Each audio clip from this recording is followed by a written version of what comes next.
What's up, guys? How you doing tonight? It's your boy Tax Focus M, and today I have a special video for all my ultimate hustlers. You know, those guys that will sell you anything in New York: sneakers, t-shirts, hats, Funko Pops, you name it, they got it for sale. And I want to talk about how they're responsible for collecting sales tax on some of these goods.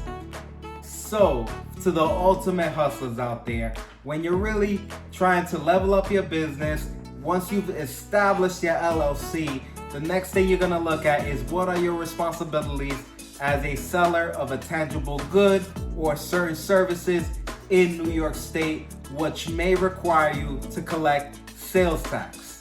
The collection of sales tax is a duty given to you as a responsible business owner through the certificate of authority. This is something that you have to apply for. You, as a retail sales vendor selling actual goods, you are responsible for going out and getting this certificate so that you can be compliant in the manner of business which you are conducting. And certificate of authority is not only for resellers, but barbers, tattoo artists, estheticians, and massage therapists are all required to collect some kind of sales tax for their services.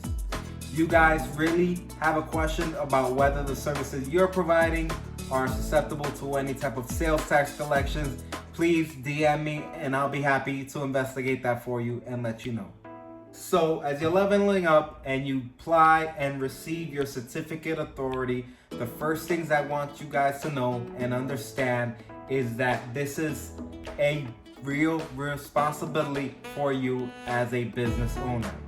Whether you have zero taxable sales for the quarter, you are still required to report to New York State, letting them know that you have collected zero sales tax. If you do not report a zero sales tax report, you can still receive a $50 fine. Next thing, guys, any money that you do collect on behalf of New York State, you have to understand that that is their money.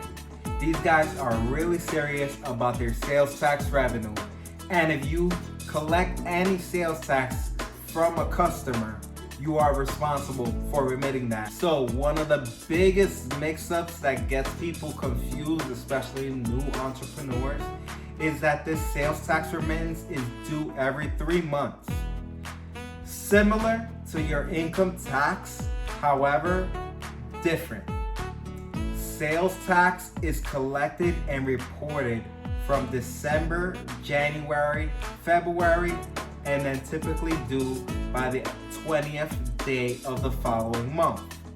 So next is March, April, May. Your remittances and reporting are due by June 20th. So on and so forth. You guys exactly what the percentage of sales tax is across the state. Guys ready? Here we go. All right, number one, did you know the sales tax rate in New York State is only 4%? That's the starting line, however. Right after, you have the metropolitan commuter portion of the sales tax, which adds another 0.375 to counties such as Westchester, Putnam, Dutchess, Orange County, all of the 5 boroughs, Suffolk, and Nassau. The next level, just like I mentioned to you guys how we live in a 3-tiered tax system, is your local. This one hits New York City guys real hard in the pocket with an additional 4.5% sales tax rate. Damn, that's a lot of money. New York City has one of the highest sales tax rates in the nation with an 8.875 sales tax rate, which has to be paid for by the customers and handled and managed by all of New York City's entrepreneurs. And yes, definitely speak to a local accountant or enrolled agent, because that sales tax rate may not apply fully to all professions. For an example, if you're a salon, barber, or tattoo artist, you are only required to collect and remit the 4.5% New York City sales tax rate. not the other 4% or the 3.75% commuter sales tax rate. But on the other hand, I have some of my clients own parking lots within the 5 boroughs, and their sales tax rate, collection rate, is upwards of 10.375%. And just to let you guys know, if you go buy a New York City bagel that hasn't been cut, that is considered a grocery good, there is no sales tax. However, the minute you ask the guy behind the counter, hey, cut that bagel in half for me, pop this bag with some butter on it, that is now a prepared food, and you have to pay the 8.8% sales tax rate. Okay, guys, so I know collecting and remitting sales tax is yes it is.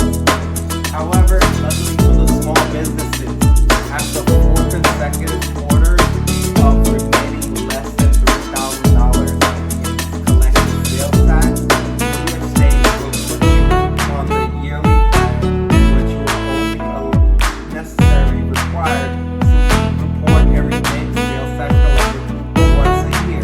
This is really good news for you guys because you won't have to pay an accountant to remit this for you.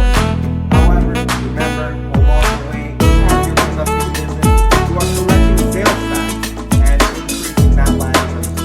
So I recommend all you guys, at least on a monthly basis or a quarterly basis, do a voluntary remittance of those sales tax funds as you're receiving them. And for the big businesses, unfortunately for you guys, if you guys wind up remitting a significant amount of sales tax, you will be required to do so on a monthly. Okay, a question that I get a lot from new entrepreneurs, new businessmen, setting up their business is, hey, I just don't have the time to do the calculation. Or my clientele doesn't necessarily feel comfortable discussing sales tax. For example, when you go up in the barbershop for your fresh haircut, you don't come out of there paying $35.64. We're pretty much operating on a rounded number. So a haircut is 20, 30, 40, 35, whatever it is. Sales tax detail figures are not really figured out at the moment. However, you are required by law to tell all your customers that sales tax is included in your prices. Then later on in the back end, you meet with an accountant such as myself, and we help figure out how to back out those sales tax figures out of your gross receipts. Let's say you're at the barber shop and you slip your barber a coin for the haircut. Well, at the end of the night, that barber has to go home and calculate how much sales tax he collected as a part of that $20 service. The barber is going to do this simple mathematical formula. $20 divided by 1.045. That is gonna give you your exact sales price for the service, and it's gonna back out the 4.5% sales tax collected. Now this guy is gonna land somewhere around $19 and a few cents. He's gonna know that that change is the sales tax collected. I went ahead and did the math right here. It's about 84 cents collected out of $20 for sales tax. That 84 cents he then has to remit to New York State on a timely basis based on providing that service. His actual service was $19.14. The rest is sales tax. So $19.14 is what we will be recording as his income, as his revenue. Then from there, we'll deduct expenses. We're not going to report the whole $20 as revenue because within that sale was sales tax, as we mentioned.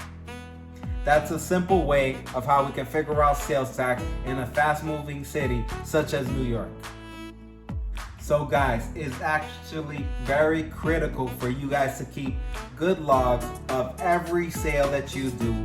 So in that way you know exactly how much sales tax you've collected and must remit at the end of each quarter. Of sales tax reporting is actually the use tax. The use tax has to do when you guys purchase lotions, oils, any type of product that you maybe had originally intended for resale. However, you wind up using some of that product in your own personal business.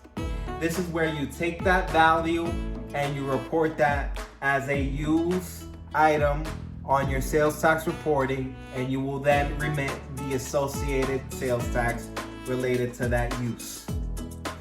Again, guys, certificate of authority is not something you want to play around with. If you have the certificate, it's awesome. It shows that you're on the right path towards growing and developing your hobby into a real full-fledged business. Without a certificate of authority, it'd be very risky for you to do a pop-up shop or openly sell to the general public. You must have this certificate of authority if you are selling any type of tangible good or providing specific services. All right, my New York State hustlers, I hope this video was helpful to you, help you understand a little bit about the certificate of authority and what your responsibilities are as a retail vendor in New York State. If you have any questions, feel free to leave your questions in the comments below. If you liked it, learned something, share this with the entrepreneur. Make sure you hit the like button. Thank you very much for visiting me. This is another video of Tax Focus.